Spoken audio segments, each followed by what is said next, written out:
സുഹൃത്തുക്കളെ, ഇത് നിങ്ങളെല്ലാവരും കണ്ടു, ഒരു സംശയമില്ല. എന്തൊരു ആർജവത്തോട് കൂടിയിട്ടാണ് ആ ഒരു മാധ്യമ പ്രവർത്തകൻ ചോദ്യം ചോദിക്കുന്നത്. അതും നമ്മുടെ മുഖ്യമന്ത്രിക്ക് നേരെയല്ലേ ആ കൈ ചുണ്ടി സംസാരിക്കുന്ന രീതിയിൽ ഗംഭീരമായിട്ട് ആഘോഷിക്കപ്പെടുന്നുണ്ട് ഈ ഒരു വീഡിയോ. എൻ്റെ ഒരൊറ്റ ചോദ്യം, അങ്ങനെ ആഘോഷിക്കപ്പെടേണ്ടതാണോ ഈ ഒരു വീഡിയോ? 2 ടേമിൽ നമ്മുടെ കേരളം ഭരിച്ച, ഈ 2 ടേമിൽ ഭരിക്കും തോറും ഈ കേരളത്തില് പലപ്പോഴായിട്ട് നിരന്തരം പത്രസമ്മേളനങ്ങൾ നടത്തിയ, കൃത്യമായിട്ട് 1 അവർ ഒരു പത്രസമ്മേളനം എന്ന് പറഞ്ഞു കഴിഞ്ഞാൽ ആ കൃത്യസമയത്ത് എത്തുകയും 1 മണിക്കൂർ കഴിഞ്ഞാൽ ഇനി നാളെ ആവാം എന്ന് പറഞ്ഞ് ചിരിച്ചു പോകുന്ന നമ്മുടെ പിണറായി വിജയൻ എന്ന് പറയുന്ന ആ മുഖ്യമന്ത്രിക്ക് നേരെ ചൂണ്ടേണ്ടതായിരുന്നു ആ ഒരു മാധ്യമ പ്രവർത്തകന്റെ ആ ഒരു വിരൽ എന്നതാണ് ചോദ്യം. ഒന്നുകൂടി പറയാം, നിങ്ങൾ അങ്ങനെ ആ ചൂണ്ടിയ കൈവിരൽ ആരുടേതാണ് എന്നുകൂടി നിങ്ങളൊന്ന് അന്വേഷിക്കണം. അങ്ങനെ അന്വേഷിക്കുമ്പോൾ ജയശങ്കർ AV എന്ന് പറയുന്ന ഒരു അക്കൗണ്ടിലേക്ക് എത്തും. ആ അക്കൗണ്ടിന്റെ താഴത്തേക്ക് നമ്മളിങ്ങനെ പോയി നോക്കുമ്പോൾ ഒരു പോസ്റ്റ് ഇങ്ങനെയാണ് 2020 ഡിസംബറിൽ 28 അദ്ദേഹം എഴുതിയിട്ടത്: കോൺഗ്രസ്സുകാരനായി ജീവിച്ച് കോൺഗ്രസ്സുകാരനായി മരിക്കണം. ഇത് എഴുതിയിട്ട അതേ മനുഷ്യൻ തന്നെയാണ് ആ നിന്ന് ചോദ്യം ചോദിക്കുന്നത്. ഒരു മാധ്യമ പ്രവർത്തകനായിട്ടല്ല, ഒരു സാധാരണ കൊങ്ങിയായിട്ടുള്ള ചോദ്യമാണ് ആ ചോദ്യമെന്ന് എൻ്റെ പ്രിയപ്പെട്ട പ്രേക്ഷകർ ഒന്ന് മനസ്സിലാക്കണം. ഒരു സാധാരണ മാധ്യമ പ്രവർത്തകനായിട്ടല്ല. കാരണം അവിടെ വേറെയും എത്രയോ മുതിർന്ന മാധ്യമ പ്രവർത്തകരുണ്ട്, ഇതിനേക്കാൾ ആർജവത്തോടു കൂടി ചോദ്യം ചോദിക്കാൻ കഴിവുള്ള മാധ്യമ പ്രവർത്തകരുണ്ട്. പക്ഷേ തൊട്ടു മുമ്പിൽ നിൽക്കുന്നത് ഒരിക്കലും തന്റെ ജീവിതകാലത്തിൽ ഒരിക്കലും ഒരു പത്രസമ്മേളനം നടത്താത്ത ഒരു മുഖ്യമന്ത്രിയല്ല, നിരന്തരമായി പത്രസമ്മേളനങ്ങൾ നടത്തിയിട്ടുള്ള ഒരു മുഖ്യമന്ത്രിയാണെന്ന് അർത്ഥം. ഈ കൈച്ചൂണ്ടിയവന് കഴിഞ്ഞ ദിവസം ഒരു മനുഷ്യൻ 58 ഇഞ്ചുമായിട്ട് നമ്മുടെ കേരളത്തിലേക്ക് എത്തിയിരുന്നു. കേരളത്തിൽ വിദ്യാഭ്യാസമില്ല എന്നടക്കമുള്ള കുറെ പൊട്ടത്തരങ്ങൾ വിളിച്ചു പറഞ്ഞിട്ടാണ് അദ്ദേഹം പോയത്. അദ്ദേഹം ഇത്ര കാലത്തിനിടയ്ക്ക് അധികാരത്തിൽ കയറിയിട്ട് ഒരു തവണ പോലും മാധ്യമപ്രവർത്തകരെ കണ്ടിട്ടില്ല. അദ്ദേഹത്തിന് നേരെ ഇങ്ങനെ കൈ ചൂണ്ടി ഒരു ചോദ്യം ചോദിക്കാൻ നട്ടലുണ്ടാകുമോ എന്നുകൂടി നമ്മൾ ഇതിനൊപ്പം ചോദിക്കണം. ഉണ്ടാവില്ല. ഇന്നത്തെ കോൺഗ്രസ് നാളെ കാവി പുതപ്പിച്ച് നടക്കുന്ന കോൺഗ്രസ്സുകാരാവും എന്നുള്ള കാര്യത്തിൽ ഒരു സംശയവുമില്ല എന്നുള്ളതുകൊണ്ടാണ് ഞാനിതിവിടെ നിർത്തുന്നില്ല. ഇനി ഇങ്ങനെ അതിഭീകരമായി രൂക്ഷമായിട്ട് സംസാരിച്ചതിന് ശേഷം മുഖ്യമന്ത്രി ആ ചോദ്യങ്ങൾക്കൊന്നും മറുപടി പറയാതെയാണ് നിങ്ങൾ പോയതെന്ന് നിങ്ങൾ വിചാരിക്കുന്നുണ്ടോ? അല്ല, കേൾക്ക്. ചോദ്യം മനസ്സിലുണ്ടായാൽ പോരാ, ചോദ്യം മനസ്സിലുണ്ടായാൽ പോരാ. ഇവിടെ ചിലർക്ക് ചില ഉദ്ദേശങ്ങളുണ്ട്. ആ ഉദ്ദേശമാണ് ഇപ്പൊ പ്രകടമായത്. അത് വസ്തുതാവിരുദ്ധമാണ്, കുറച്ച് ഹാഷായി പറഞ്ഞ പച്ചക്കള്ളമാണ്. നമുക്ക് ഇവിടെ കാരണം മുഖ്യമന്ത്രി എത്രയോ കാലമായിട്ട് വാർത്താ സമ്മേളനങ്ങൾ നടത്തുന്നത്, പത്രസമ്മേളനങ്ങൾ നടത്തുന്നത് നമ്മൾ കണ്ടിട്ടുണ്ട്. കോവിഡ് കാലത്തും കൊറോണ കാലത്തെല്ലാം കൃത്യമായിട്ട് വൈകുന്നേരങ്ങളിൽ 1 അവർ എന്ന് വെച്ച് കഴിഞ്ഞാൽ 1 മണിക്കൂർ തന്നെയാണ്. 6 മണിക്ക് പത്രസമ്മേളനം തുടങ്ങിക്കഴിഞ്ഞാൽ അത് 7 മണിക്ക് കൃത്യം അവസാനിപ്പിക്കുമ്പോൾ അദ്ദേഹം പറയുന്നൊരു വാക്കുണ്ട്: ഇത് ഇവിടെ വെച്ച് അവസാനിപ്പിക്കാം, ഇനി നാളെ ആകാമെന്ന്. ഇതാ ഇങ്ങനെയാവും.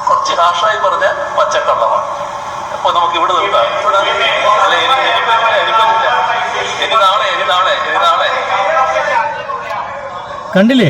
ഇനിയുള്ള ചോദ്യങ്ങളെല്ലാം ഇനി നാളെ എന്ന് പറയുന്നുണ്ട്. നാളെ എന്ന് പറഞ്ഞാൽ അത് നാളെ തന്നെയാണ്, അതല്ലാതെ 1 വർഷം കഴിഞ്ഞിട്ടല്ല എന്ന് നമുക്കറിയാമായിട്ട് പോലും ആ ഒരു നേതാവിന് നേരെ, ആ മുതിർന്ന നേതാവിന് നേരെ ഇങ്ങനെ ഹാർഷായി സംസാരിക്കേണ്ടതുണ്ടോ എന്ന് എന്നോട് ചോദിച്ചാൽ ഞാൻ പറയും, ആ ഹാർഷായി സംസാരിച്ചത് ഒരു സാധാരണ കൊങ്ങിയാണ്, അത് തെണ്ടിത്തരമായി പോയി എന്നല്ലാതെ വേറൊരു വാക്ക് അവിടെ എനിക്ക് പ്രയോഗിക്കാൻ തോന്നുന്നില്ല. ഇതിനേക്കാൾ ഭീകരമായ വാക്കുകളൊക്കെ പ്രയോഗിക്കണം ഇമോഷണലി ആയിട്ട് എന്നൊക്കെ വിചാരിക്കുന്ന ആളുകളുണ്ടായിരിക്കാം. പക്ഷെ ഞാൻ ഇതിനെ തെണ്ടിത്തരം എന്നുള്ളൊരു വാക്കുകൊണ്ടാണ് ഉപമിക്കാൻ ശ്രമിക്കുന്നത് കേട്ടോ. ഇനി ഇതിനൊപ്പം തന്നെ മുതിർന്ന അല്ലെങ്കിൽ കൃത്യമായിട്ട് മാധ്യമ പ്രവർത്തനത്തെ പറ്റി ബോധ്യമുള്ള ചില ആളുകൾ സംസാരിക്കുന്ന ചില കാര്യങ്ങൾ കൂടി നമ്മൾ കേൾക്കണം. ഒന്ന് ഹർഷനാണ്. ഇങ്ങനെ: ഇപ്പോൾ രാഷ്ട്രീയമായ താല്പര്യം കൊണ്ടാണ് അദ്ദേഹത്തിന്റെ ഈ വാർത്താ സമ്മേളനം കുറച്ചൊന്ന് കുളമായി കളയാമെന്ന് ആരെങ്കിലും വിചാരിച്ചിട്ടുണ്ടെങ്കിൽ അവർ ഓർക്കേണ്ടത്, ഈ സംഭവങ്ങളെല്ലാം കഴിഞ്ഞപ്പോഴാണ് പിണറായി വിജയൻ മുഖ്യമന്ത്രിയായത്. അതായത് ഇയാൾ വളരെ അഗ്രസീവായിട്ടുള്ള ഒരാളാണ്, ഇയാൾ അങ്ങേയറ്റം പ്രകോപനത്തിന് വശപ്പെടുന്ന ഒരാളാണ്, ഇയാൾ ചൂടാകും എന്നൊക്കെ കേരള സമൂഹത്തിന് മുമ്പിൽ ദൃശ്യങ്ങളാൽ തന്നെ വെളിപ്പെട്ടതിന് ശേഷം പോലുമാണ് പിണറായി വിജയൻ മുകളിലേക്ക് വീഴുള്ളൂ മുഖ്യമന്ത്രിയായി. 1 തവണയല്ല 2 തവണ ബാക്ക് ടു ബാക്ക് കണ്ടിന്യൂസ് ആയിട്ട് മുഖ്യമന്ത്രിയാകുന്ന ഏക ആദ്യത്തെ നേതാവുകയും ചെയ്തു പിണറായി വിജയൻ. അതുകൊണ്ട് നമ്മൾ മനസ്സിലാക്കേണ്ടത് ഇത് തന്നെയാണ്. അഗ്രസീവായി സംസാരിച്ചുകൊണ്ട് ഇനി വരാൻ പോകുന്ന ഇലക്ഷനിൽ എന്തെങ്കിലും വോട്ട് ഷെയറിംഗിൽ വല്ല കുറവുണ്ടാകുമോ? ഈ ഒരു മാധ്യമപ്രവർത്തകൻ ഇങ്ങനെ അഗ്രസീവായി സംസാരിച്ചുകൊണ്ട് കോൺഗ്രസ്സുകാർക്ക് വല്ല ഗുണവും ഉണ്ടാവുമെന്ന് ചോദിച്ചു കഴിഞ്ഞാൽ ഒരു തരിമ്പ് പോലും ഗുണമുണ്ടാവാൻ സാധ്യതയില്ല. ഇദ്ദേഹം ഇങ്ങനെ തന്നെയാണെന്ന് എല്ലാവർക്കും ബോധ്യമുണ്ട്. ഇങ്ങനെ തന്നെ ആയതുകൊണ്ടാണ് നമ്മുടെ കേരളത്തിലെ ഉദ്യോഗസ്ഥ വൃന്ദങ്ങൾ വളരെ വൃത്തിയായിട്ട് ജോലി ചെയ്ത് മുന്നോട്ട് പോകുന്നത്. അല്ലെങ്കിൽ നമ്മുടെ സിസ്റ്റം മുഴുവൻ കുളമാക്കാൻ അവരെ കൊണ്ട് മാത്രം സാധിക്കുമെന്നുള്ളതാണ്. നമ്മുടെ അഴിമതി എന്ന് പറയുന്നത് ആ ഒരു സംഭവം തുടച്ചു നിൽക്കാൻ സാധിക്കുന്നത് ഇങ്ങനെ അഗ്രസീവായ കൃത്യമായിട്ട് നടപടിയെടുക്കുന്ന ഒരു മുഖ്യമന്ത്രി നമ്മുടെ മുമ്പിൽ ഉണ്ടായത് കൊണ്ട് മാത്രമാണ്. ഇങ്ങനെയൊക്കെയാണ് ഇദ്ദേഹം എന്ന് അറിഞ്ഞിട്ട് തന്നെയാണ് 2 തവണ വിശ്വാസത്തോടെ നമ്മുടെ കേരളത്തെ അദ്ദേഹത്തിന്റെ കയ്യിൽ ഏൽപ്പിച്ചത്. നിങ്ങൾ ഇതെല്ലാം മറന്ന് മാറ്റിവെച്ചിട്ട് എന്റെ പ്രിയപ്പെട്ട പ്രേക്ഷകർ ഇങ്ങനെ ഒന്ന് ആലോചിക്കൂ. ആ കൊറോണ കാലഘട്ടത്തിൽ, ആ കോവിഡ് കാലഘട്ടത്തിൽ ഇദ്ദേഹമെല്ലാം നമ്മുടെ മുഖ്യമന്ത്രിയെങ്കിൽ ഈ നുണ പറഞ്ഞ് നടക്കുന്ന ആ പ്രതിപക്ഷ നേതാവിനെ പോലുള്ള ആളുകളാണ് നമ്മുടെ മുഖ്യമന്ത്രി സ്ഥാനത്തായിരുന്നുവെങ്കിൽ ഇതിങ്ങനെ സംസാരിക്കാൻ ഞാനോ ഇതിങ്ങനെ കേട്ടിരിക്കാൻ നിങ്ങളോ ചിലപ്പോൾ ഇവിടെ ജീവനോടെ ഉണ്ടാകുമായിരുന്നില്ല.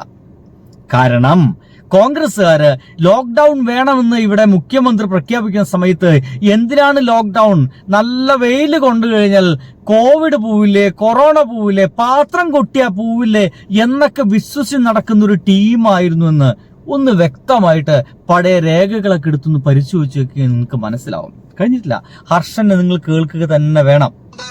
അദ്ദേഹത്തെ അഗ്രസീവാകുന്ന നിലയിൽ ടി വിയിൽ കാണുന്നത് കൊണ്ട് മാത്രം എന്തെങ്കിലും വോട്ട് ഷിഫ്റ്റ് ഉണ്ടാകും എന്ന് എനിക്കൊരു തോന്നലില്ല. എന്ന് മാത്രമല്ല, ഇന്നും ഈ മാധ്യമപ്രവർത്തന കാലത്തും ഈ തെരഞ്ഞെടുപ്പ് കാലത്തും അദ്ദേഹം മാധ്യമങ്ങളോട് നല്ല നിലക്കാണ് പെരുമാറിയത് എന്നാണ് ഞാൻ വിചാരിക്കുന്നത്. ഞാനിത് ഇത്രയ്ക്ക് വിശദമായിട്ട് പറയാനുള്ള കാരണം, ശബരി ഞാൻ സാധാരണ എടുക്കുന്നതിനേക്കാൾ 2 മിനിറ്റ് കൂടുതൽ എടുത്തു. ഞാനത് വിശദമായിട്ട് പറയാനുള്ള കാരണം, തെരഞ്ഞെടുപ്പ് കാലം അങ്ങോട്ട് ചൂടാവുകയാണ്. 9 ദിവസം മാത്രമേ ഉള്ളൂ. വളരെ അഗ്രസീവായിട്ട് തെരഞ്ഞെടുപ്പ് പോരാട്ടം നടക്കുകയാണ്. നമ്മൾ മാധ്യമപ്രവർത്തകർ കുറെ കൂടെ അവധാനതയോടുകൂടി കാര്യങ്ങളെ കാണണം എന്നാണ് ഞാൻ വിചാരിക്കുന്നത്. പിന്നെ ഒരു കാര്യം പറയാനുള്ളത്, ഈ കൈരളിയും അത് ശരിയാണ്, അദ്ദേഹത്തെ സംരക്ഷിച്ചു കളയാം എന്ന് കരുതിയിട്ട് ചാടിക്കേരി എല്ലാ ചോദ്യം ചോദിച്ചതാണ് ഈ സംഭവമെങ്കിൽ അത് അവരും ചെയ്യാൻ പാടില്ല. പിന്നെ എന്തായാലും കൃത്യമായ രീതിയിൽ തന്നെയാണ് നമ്മുടെ ഹർഷൻ കാര്യങ്ങളൊക്കെ പറയുന്നത്.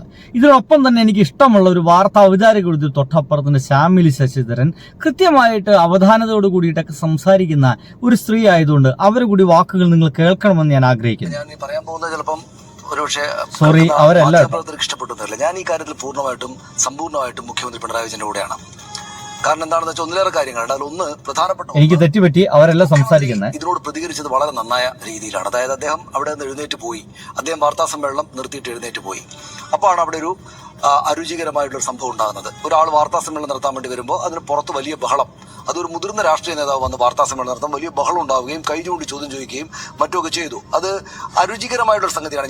ഞാൻ ഒരുപാട് കാലമായിട്ട് വാർത്താ സമ്മേളനങ്ങൾ പ്രസ് ക്ലബിലും മറ്റുമൊക്കെ വളരെ ഹോട്ടായിട്ടുള്ള ഡിബേറ്റുകളൊക്കെ നടക്കുകയും ചെയ്യും. എല്ലാ രാഷ്ട്രീയ പ്രവർത്തകരോടും ഇങ്ങനെ ആളുകൾ ചോദ്യം ചോദിക്കുകയും ചെയ്യും. പക്ഷേ വാർത്താ സമ്മേളനം എന്റെ സമയം കഴിഞ്ഞു, ഞാൻ പോവുകയാണെന്ന് പറഞ്ഞിട്ട് ഒരു തെരഞ്ഞെടുപ്പ് കാലത്ത് ഒരു നേതാവ് പോകുമ്പോൾ, അതിപ്പോൾ പ്രതിപക്ഷ നേതാവ് ആയിക്കോട്ടെ, അല്ലെങ്കിൽ മുഖ്യമന്ത്രി ആയിക്കോട്ടെ, അല്ലെങ്കിൽ മറ്റേതെങ്കിലും നേതാവ്, BJP നേതാവ് ആയിക്കോട്ടെ, പിന്നെ എഴുന്നേറ്റ് പോകുമ്പോൾ അത് നേരെ ഷൗട്ട് ചെയ്ത് ഇങ്ങനെ വല്ലാത്തതൊരു സംഭവം, ഒരു പ്രശ്നം അവിടെ ഉണ്ടാക്കരുതായിരുന്നു എന്ന് തോന്നലാണ് എനിക്കുണ്ടായത്.